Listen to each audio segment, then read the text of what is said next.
Welcome back to your passion, purpose, and personal brand, where we explore what it means to live a life that's true to who you are, not just what you do. I'm Lisa McGuire. And if you've ever looked at your life and thought, I should be grateful, but something still feels off, this episode is going to be for you. Maybe you've been sitting on the sidelines. Maybe you've been telling yourself now's not the time, even though nothing feels right. Or maybe you've quietly decided that working on yourself is a luxury that you haven't earned yet. Well, today I want to show you what's possible when you say yes, not to a dramatic overhaul, but to a gentle, guided realignment. My guest is someone who knows that journey intimately. Elaine Acker is a journalist, publisher, entrepreneur, and now a college English professor. And while her LinkedIn may make her look like she's had it all figured out, it's not what most people expect. Elaine didn't blow up her life. She aligned it. And the people around her, they've noticed something different. So Elaine is here not only to tell her story, but we're going to have a conversation as two friends. So Elaine, welcome to the show. Thank you, Lisa. It's always good to talk to you. Yes, we were actually talking a couple of weeks ago on your podcast when I realized that your story was a fit for my audience. Sometimes I'm a little slow, all right? Who are looking to tie their passion into what they do and reveal their purpose. And you are someone who doesn't let dust grow under their feet. Like, you've done a lot. You've published, you've coached, you've written, you've taught, you've built businesses. And if you look at when we met, our world first collided probably within the last 5 or 6 years. We were in a community of about 500 marketers. And before that time, I want to know, what got you to that place? What had brought you to this place where we both ended up in the same community? It's funny because it seems like, over time, there's these building blocks, right? You have an experience, you try a thing, you think that was fun or that was not fun, and then you go to the next thing, or I go to the next thing. Some people are more stable than I am. I'll give them that. But I always like to go to the next thing. And so I had been doing, in particular, work with nonprofits and with associations in marketing, communications, and development, fund development. So I'd been doing that for a number of years and got to the point where, having done freelance for myself in the past, freelance writing, it made sense to me to kind of take my show on the road for myself and to plug into this marketing community and to offer this to a wider range of potential clients. So it felt like a natural place in which I was taking a lot of what I had learned over time and then being able to work with clients one-on-one. And that felt really good at that moment. All right. So there's at that moment. So when you move from thing to thing, as you said, like you tend to move, what is it, the tipping point that makes you decide, okay, I'm ready to jump? What is that thing? I tell you, with past jobs, it's been either that there was no room for growth.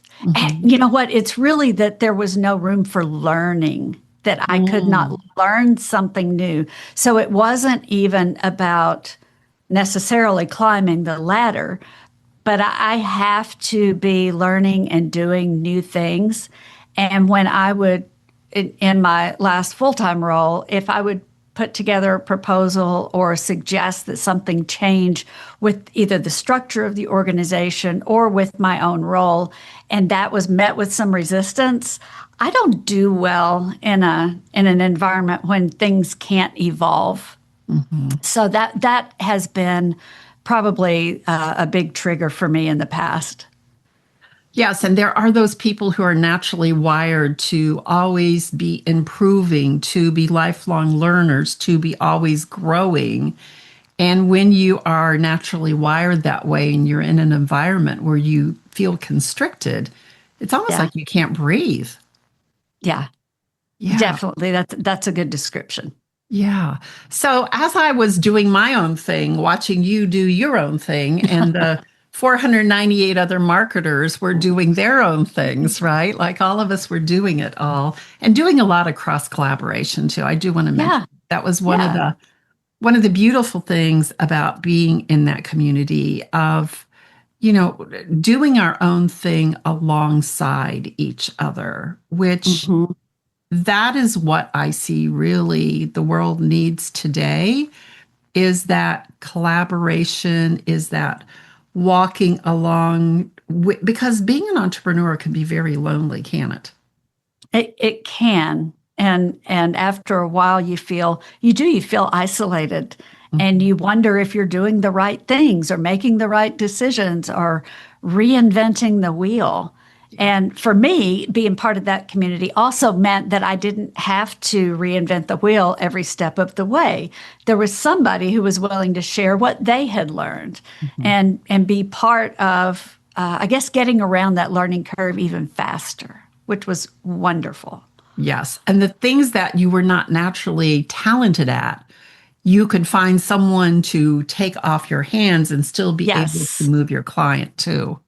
Yeah, exactly. And so many friends, so many wonderful people that are just generous and Mhm. feel that sense of abundance in the world. There's enough for all of us. That was a really great feeling. Yes, because in a community like that, it could have been really grabby. Like here's a client and everybody trying to grab, but it really, really was such a very unique place. Well, as you were doing your own thing and I was doing mine, all of a sudden I notice Elaine who starts talking about cookbooks. Now, for those of you, and Elaine, you may not even know this, like my very early roots, my very first real job out of college, I taught home economics. I taught cooking and I taught catering and things like that. So I had this big cookbook collection. And when I saw you were doing cookbooks, like it did not go unnoticed. I'll just tell you that. But here you were publishing cookbooks.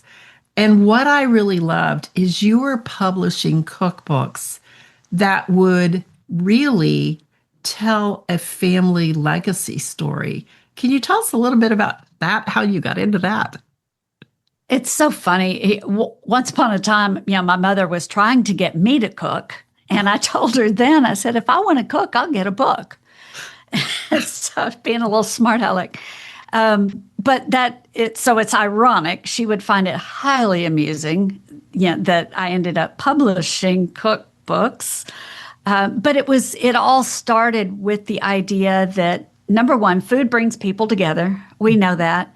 And there's always a story. It's the people, the places, and those stories behind the food that are what brings meaning. Because if you think about the things that, homemade ice cream, well, that Mm, takes me right back. That sip of a favorite beverage, that takes you right back. So our memories, some of our strongest memories, are really tied to the stories behind the food, not just the food itself, but that story behind it. And that's what I wanted, was to help people be able to put together really beautiful individuals and communities put together these really beautiful cookbooks that even though some of our shelves probably also have the plastic comb binding books. And there were a lot of treasures in there, a lot of really good recipes in there. But I wanted more room to tell the story and do it in a beautiful way so that something became, this became kind of a family heirloom, something to be mhm. passed down and shared that preserves those memories. Yes, and I can think back before we were on all types of online recipe sources, having a little recipe file, a 3x5 card where I would write out my recipes, and I even still have from my mother that that has a little bit of maybe the pie dough crust on the still on the card. Yeah, It's soiled in there, but to be able to tell those stories, that's not something you're going to get uh, at a website. That's not going to happen. Uh, right. and even the story, I'm sure you've heard the story about why people cut off the end of the ham before they cooked Yes. it. Right, right. Do you want to share that Tell, for our well, listeners? sure, yeah. Yeah. So, yeah, this young woman's getting ready to do a ham for a special occasion, and she's cutting the ends off of the ham, and the husband says, "Well, why are you doing that? Why are you preparing it that way?" She said, "Well, my mother always did it this way." Mm-hmm. And so she gets to thinking about it, and she calls her mom, and Mom, why on earth do we cut the ends off the ham? I've seen you do that my whole life. She said, "Because that's the only way it fits in my pan." so that became such a funny shared story, obviously across people and the web, but it's hilarious. And it's what happens in kitchens all over. We do things because we've always done them that way, but then digging into the story behind it can be super funny as well. It can be super funny. So you're doing those cookbooks, and then the next thing I know, you're flying all over the country to these like vacation destinations, and you're getting into the kitchens of these chefs and creating cookbooks there. So what was with that? So much fun. The same kind of idea, though, because there's that thread of the story behind the food. So in many cases, the community has collaborated. So Galveston is an example, Galveston, Texas. A lot of the restaurants there collaborated to produce this cookbook together. It wouldn't have been possible without everybody pitching in and covering the production costs. But because we were able to do that, then I could go in and sit down and interview these people that are behind the scenes making this beautiful food that we sit down and we celebrate special occasions, and we remember being there during this special time or that vacation that we'll never forget. So there's so many things behind the kitchen doors of each one of these restaurants. And I just loved digging into those stories too. Yes. And that led to a podcast. We have had a couple of podcasts. One of them was Postcards from the Kitchen. That was the food podcast. And there are a number of really great stories on that one. I have not refreshed that one recently, but I also did the Writing and Influence podcast. And that one, if it's not out yet, when this comes out, will be coming out shortly with you. But there's a number of people there, and I just like to explore what makes people write. What's the inspiration behind it? What's the impact that they want their words to have on other people? And again, it's often capturing those stories in books so that we can share it for generations to come. Yeah, life happens alongside those stories. It really does. And so we've got one. It was about 7 or 8 months ago. We had just wrapped up a conference in Galveston, Texas, by the way. And we were driving back to Austin. And as we're driving back into Austin, we're having these conversations about what we're doing in our business. And I was just sharing about a program that I had been doing for a couple of years to help really people find clarity on how to move forward, but they had to get out of their own way. And as I was telling the story, you kind of looked a little bit interested. And so later on, I followed up with you when I was getting ready to launch it. And I said, "Hey, Elaine, would you be interested in joining this program?" And it took you a while to answer. So maybe tell me a little bit about what was going on behind the scenes in that thought process. Yeah, what's going on behind the eyeballs? I think the first thought was, yes, I was a little bit intrigued because I've seen you work. I had never been in one of your classes, your workshops, but I know from knowing you for some time that it's all good stuff, that whatever Lisa does is going to be good stuff, and I probably want to be there. The flip side of that was that I felt like it was going to be a lot of working on me, and I didn't have the luxury of working on me because I'm busy being busy right now, working on my business. So it felt like a a bit of a disconnect, like I had to choose one or the other. And it took me some time to realize those two things could be the same thing. I think it's a chicken and an egg thing, right? Like I'm too busy to work on this, but yet if I work on this, maybe I won't be this frantic busy. And so I think a lot of people who are looking at this type of thing, they are waiting for a crisis moment, maybe to where they don't have a choice, where they're so burned out that they have nothing else to do but to follow this path. But I think with your trajectory of what you had, it just hit at the right time. And I want to lean back into what you said. Like if Lisa's doing it, it's going to be a good thing. That all plays into our personal brands, right? It plays into our reputation. And so that is something that if, when you met me 5 or 6 years ago, you would not have known that about me. But because we watch each other, because we have content out there and familiarity, that's how we build our brands, people. That's how we build those reputations. Yeah. So eventually you did say yes. It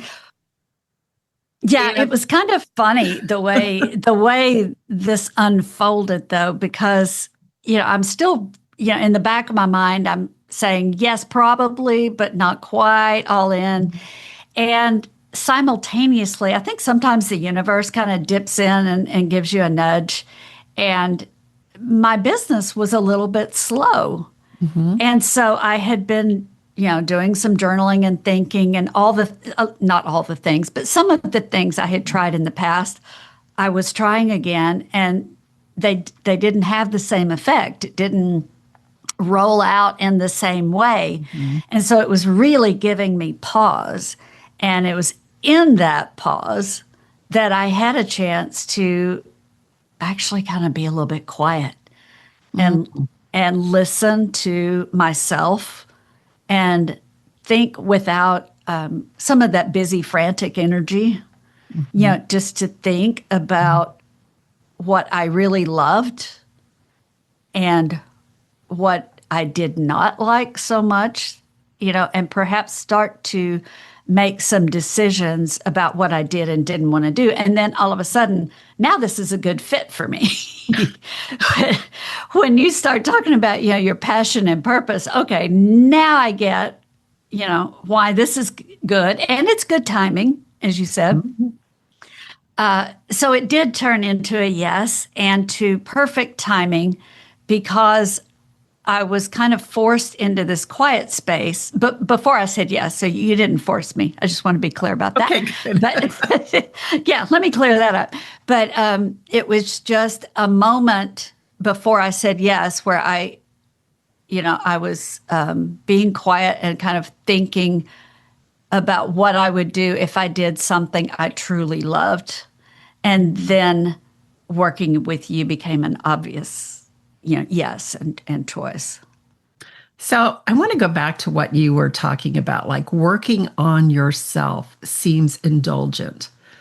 And I do want to address this, that I have noticed this particularly, that was easy to say, particularly with women who have been groomed to be successful. You have to, we've got to do the hustle and grind. We've got, the whole thing about bring home the bacon and, cook it up too, right? Like all of those things, back to another cooking influence. But doing all the things, and the very last thing you would do would be to work on yourself.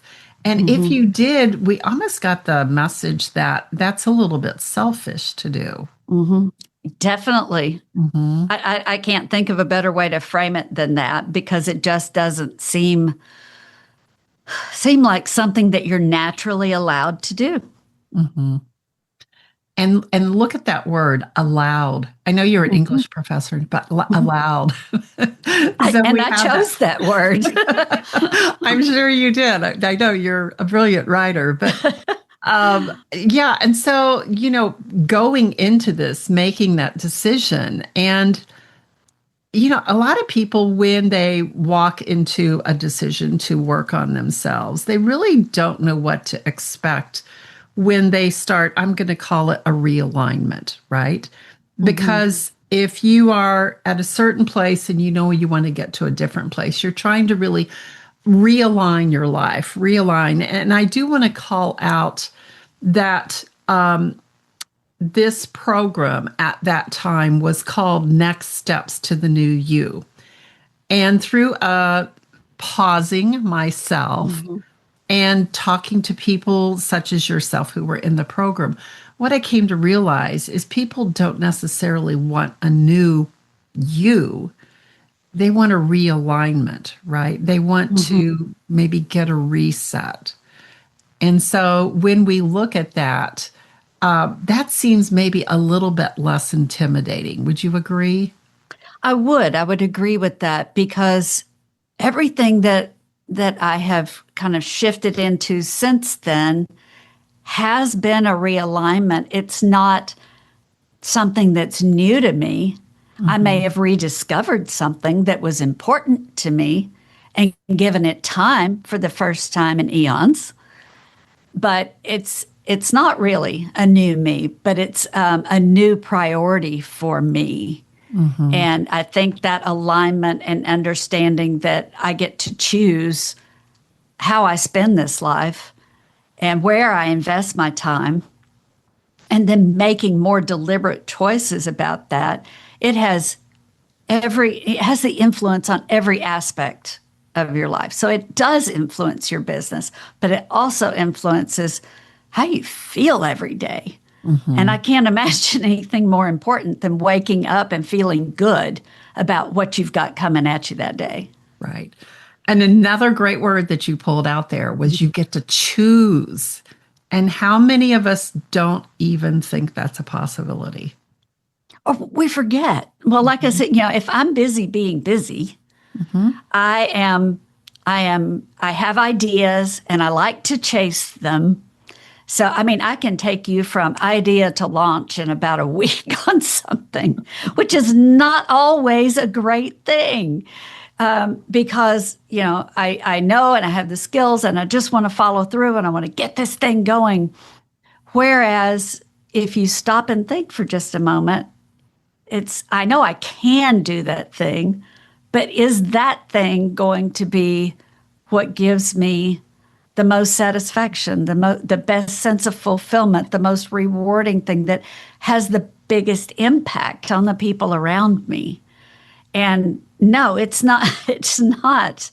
The squirrel may not be the thing that will have the biggest impact. So it's when you stop and kind of prioritize that things change. Yeah.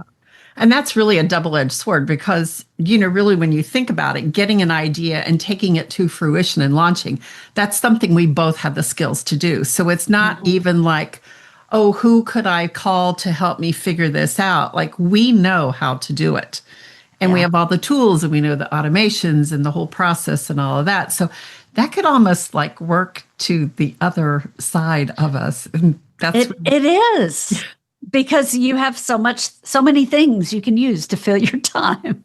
That's right. It just may not be the most important thing you could have chosen. That's right.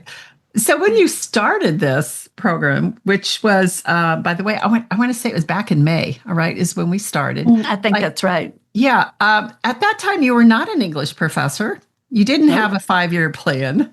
But tell us a little bit about maybe going through this program, your experience, what you anticipated, what you found that was surprising, things maybe you learned about yourself.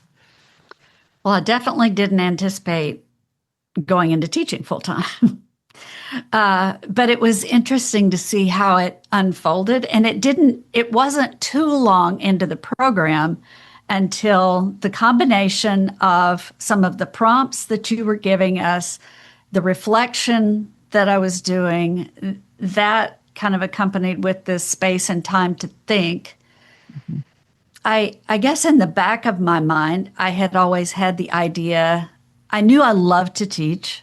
I thought that might mean that I was going to develop more online courses or that I was going to do these workshops, from time to time, writing workshops, and I still may do that. But at the time, it was, this evolving thought process that finally began to settle into teaching. So in the back of my mind now, I'm going, I teach.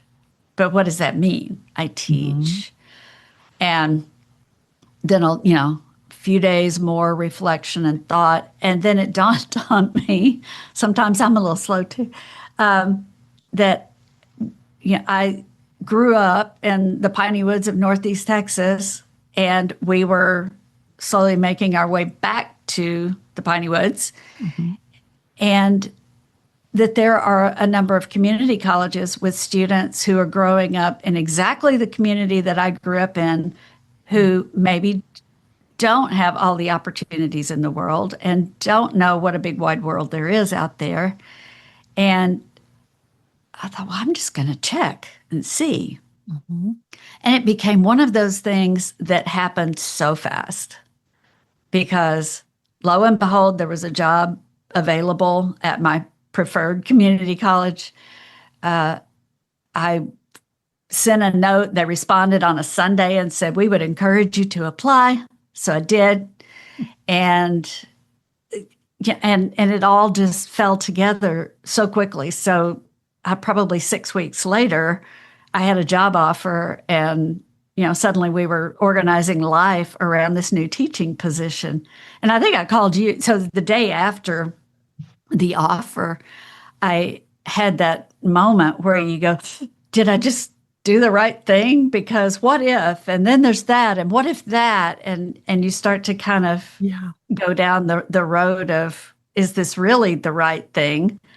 And what did you say? I'll let you say. What did you say to me? So we had a conversation. We scheduled a call, and you had the offer, and it's, should I take it or should I not take it? Right. Because you had this, you had your own business, you had the publishing, you were able to help people. You were like, you could call your own shots. And the thought of going to work for a company, right? Like a business, which a community college would be a business. And there was a lot of like tussling and thinking about it. But the question I asked you, Elaine, was, because you said, I don't know if I want to take it or not, right? And I said, but what if you love it? What if you love it? And I think I recorded the call. I need to go back and capture that moment and send it to you. Yeah. But the look on your face when I ask, what if you love it? Like, what was going through your mind during that time? It was just the endless possibilities, the good, positive possibilities. Some of my qualms were just silly. In the end, it was really just kind of silly. And I think the other thing you said to me was not only, what if you love it, but how will you feel if you don't take it? How will you feel if you don't try? And I would be devastated. I would be devastated. And I know that at this moment, the day of the offer, I know that. So there's no question. The answer is yes, I'm all in. Yeah. And it was absolutely the right answer. Yes was the right answer.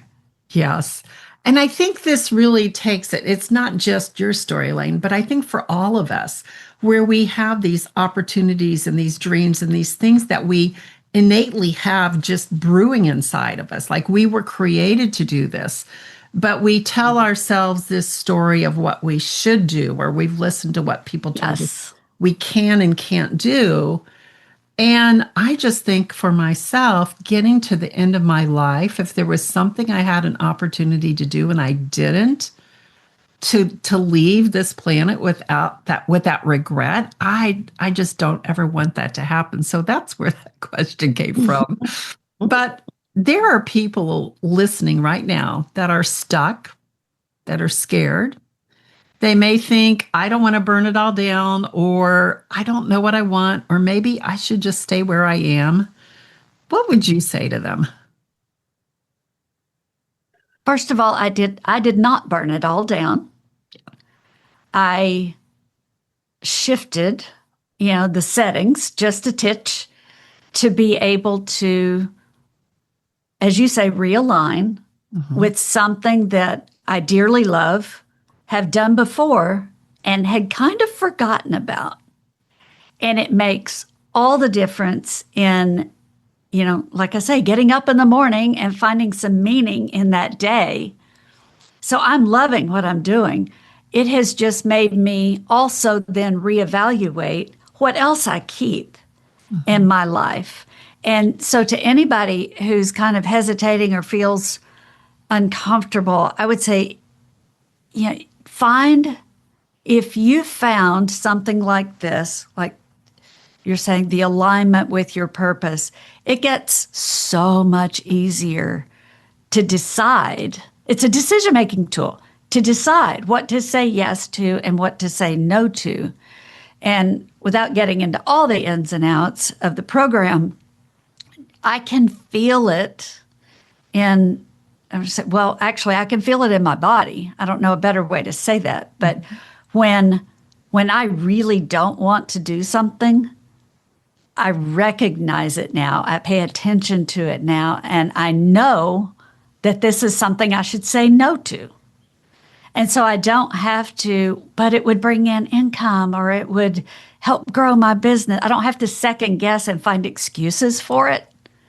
I can say yes and I can say no with confidence, because all of a sudden, finally, at this stage of my life, I kind of know what's meaningful and what aligns and what doesn't.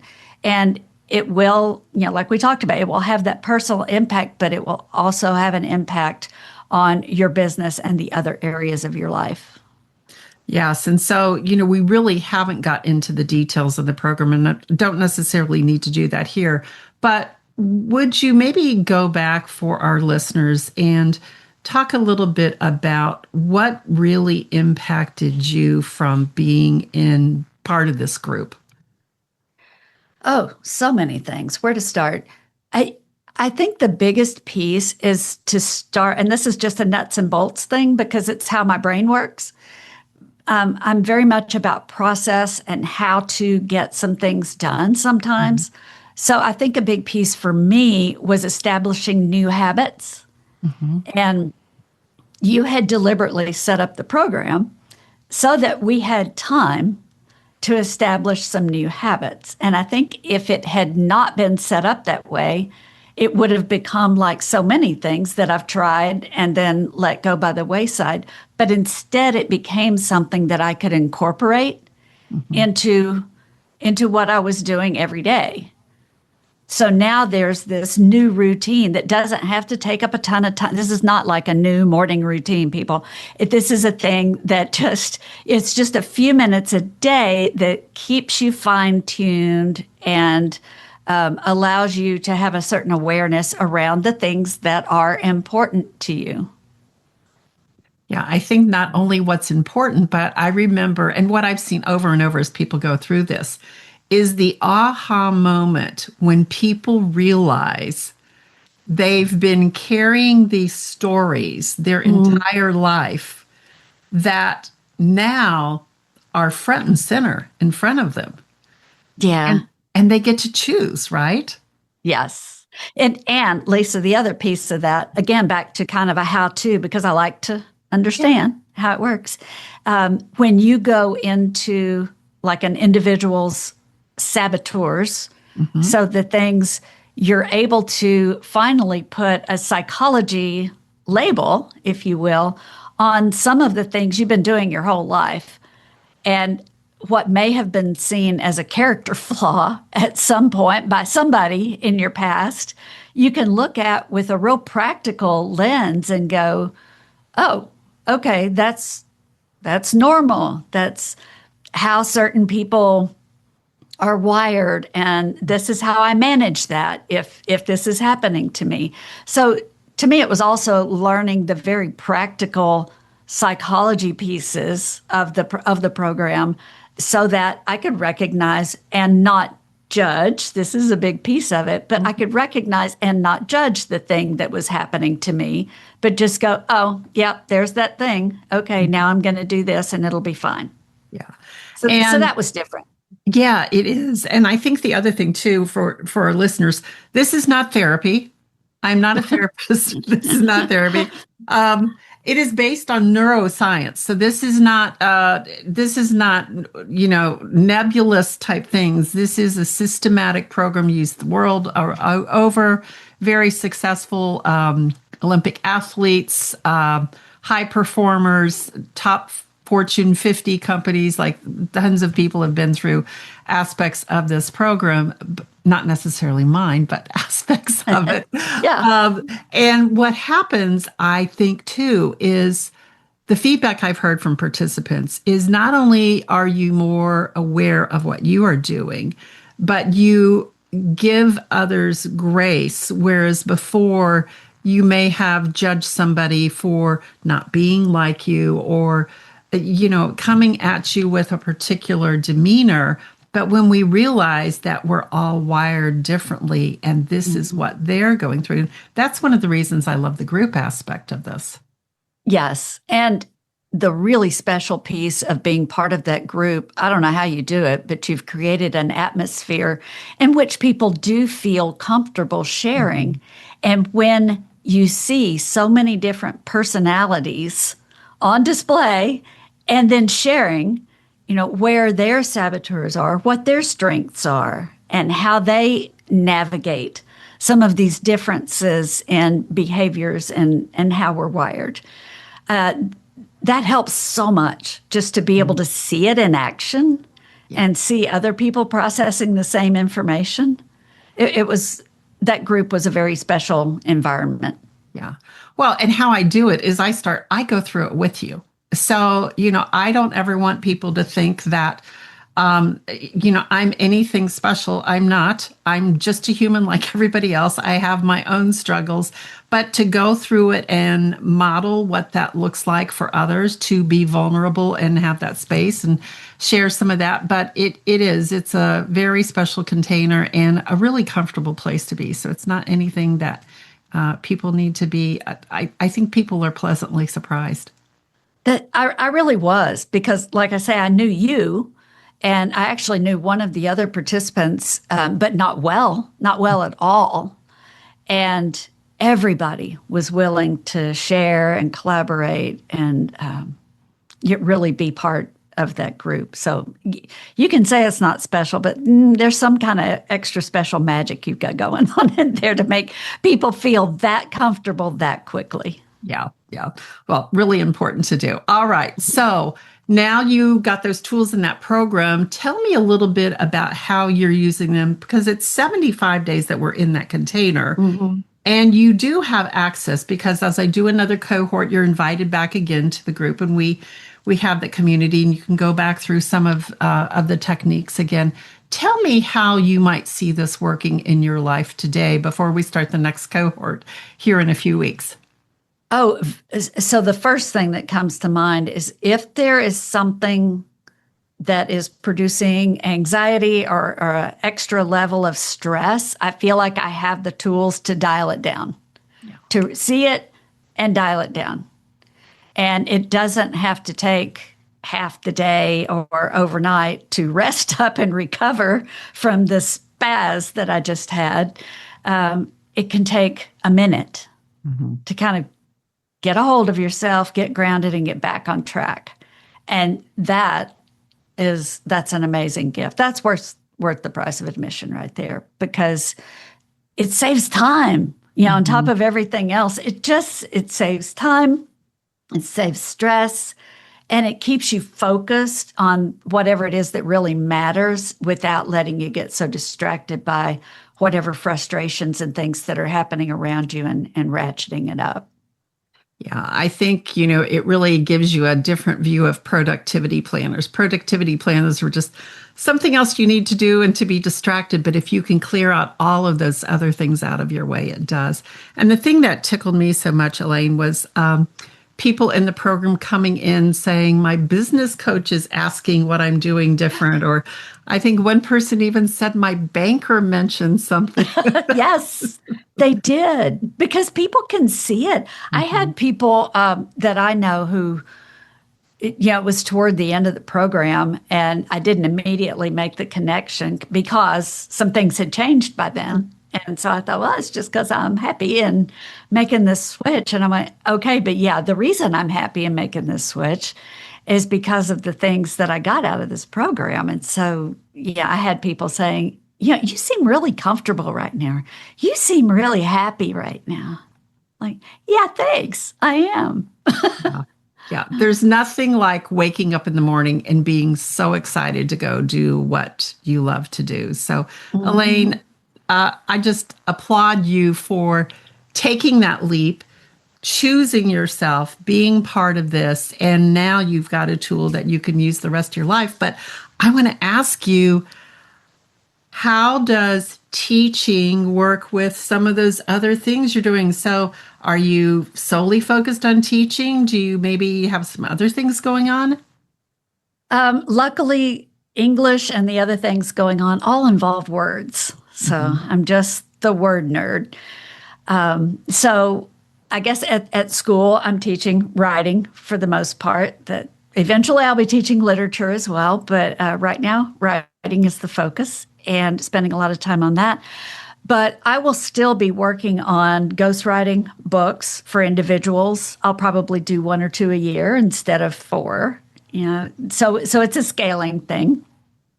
But I like the one-on-one interaction with that and really helping people tell their story. And sometimes it just takes doing the interviews to get the right words out. People do better a lot of times when they're telling stories on their own and not trying to write down or do the big formal, today I shall write a book, and then it becomes a big, heavy, scary thing. Whereas if you're just having a conversation with somebody, that's a completely different dynamic. So then I'm able to take their words, work with those, and turn them into a book. So that's one way. I do some coaching around books, and we do production because people seem to find it kind of a mystery on how to get everything packaged up and ready to publish on Amazon. So we help with all aspects of that. And then on the cookbook side, we're still telling stories. We're telling food stories, and we will definitely continue to do that. So, we'll continue to do some destination cookbooks, the souvenir cookbooks, again, at scale. So we'll make sure that that's doable within the confines of my time. But we'll do maybe 4 book projects a year, plus, work with some clients. So keeps it interesting. All right. You've got that portfolio career going on. I love it. Yes. I love it. I love it. Well, Elaine, thank you for being with us today. I know you've inspired people. I know people who we both know have commented about, I'm so happy that she's been able to find something that she loves so much and be able to do that and combine all the things. So thanks for being with us today. Thank you for being part of this journey. I appreciate it. And I'll sign up for anything you're doing next time. All right. Well, on that note, folks, if Elaine does choose to take us in the next cohort of the program, and I haven't mentioned the name of it, it's called Freedom Reset, Your Next Steps to Realignment, because that's truly what it is. We're planning on starting here at the end of October. I'll put the link down in the show notes for you. Currently enrolling for that now.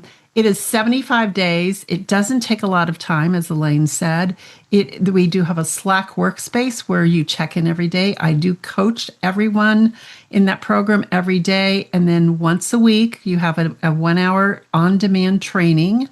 And we meet one time, 30 minutes live every week. Can't make it. Life gets in the way. We have a recording. So hope to see you in that at this next cohort. And we'll love to have you part of that story. So Elaine, thanks for being with us. Thank you, Lisa. All right. So here's what I want you to hear in Elaine's story. You don't need to have a plan. You don't need to know where you're going. You just need to stop betraying the part of you that knows something is missing. Because whether you call it reinvention or realignment, it isn't always big. It's often quiet. Do you hear how it crept up on her? But it's always personal. She didn't just find a job, she found herself, and the people around her have noticed. Her students, her friends, her collaborators, they saw a woman who was no longer searching for purpose because she was living in it. So if you're feeling like something's off, if you're stuck in a swirl of indecision, if you've put yourself on the back burner far too long, it's time to come to that front one. This is your invitation. The next round of Freedom Reset, your next step to realignment, is enrolling now. You don't have to blow up your life. You just have to be willing to realign with it. And who knows, like Elaine, you might just fall in love with your life again. So thanks for listening. And until next time, stay aligned, stay present, and remember, you don't have to change everything. You just have to come home to yourself. We'll see you here next week.